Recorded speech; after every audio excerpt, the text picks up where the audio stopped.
নমস্কার বন্ধুরা, শুভ সন্ধ্যা, শুভেচ্ছা রইল সকলকে। আর একটা ছোট্ট মিনি ব্লগ নিয়ে চলে আসলাম। দেখুন, এটা হচ্ছে মালদা স্টেশনের বাইরের অংশটা। ভিতরের অংশটা আপনাদেরকে আমি এর আগেও দেখিয়েছি। এখানে একটা ঘোড়ার দেখুন একটা মানে মূর্তি করা হয়েছে, সঙ্গে মা দুর্গার একটা মূর্তি এবং গম্ভীরা গানের বিভিন্ন মুখাকেও সাজানো হয়েছে। বাম দিকে দেখুন শ্রী চৈতন্য দেবের মূর্তি এবং ছোট ছোট অনেক ফুলের গাছ লাগানো হয়েছে এই পার্কের মধ্যে। আগে কিন্তু এখানে পার্কিং ছিল, সেগুলো এখন অতীত। সঙ্গে নতুন করে এই পার্কটাকে করা হয়েছে এবং সুন্দরভাবে রাস্তাগুলোকে ঠিকঠাক করে করা হয়েছে আর কি। আর এটা হচ্ছে স্টেশনের বিল্ডিং। দেখে মনে হবে একটা এয়ারপোর্টের মধ্যে আমরা প্রবেশ করেছি। আর পিছন দিকে যেই পার্কটা আছে, সেই পার্কটার পিছন দিকে ভারতের জাতীয় পতাকার রঙের সব কাপড় লাগানো হয়েছে।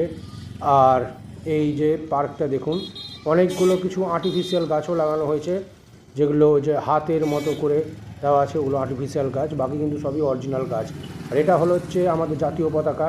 আমার মনে হয় মালদার সবচেয়ে বড় জাতীয় পতাকা এখানে লাগানো আছে। তো যদি ভিডিওটা ভালো লাগে অবশ্যই চ্যানেলটাকে সাবস্ক্রাইব করে পাশে থাকবেন এবং লাইক কমেন্ট শেয়ার অবশ্যই করে দিন যদি আপনাদের মনে হয়, তো তাতে আমি উৎসাহিত পাবো। তো দেখুন কি সুন্দর লাগছে।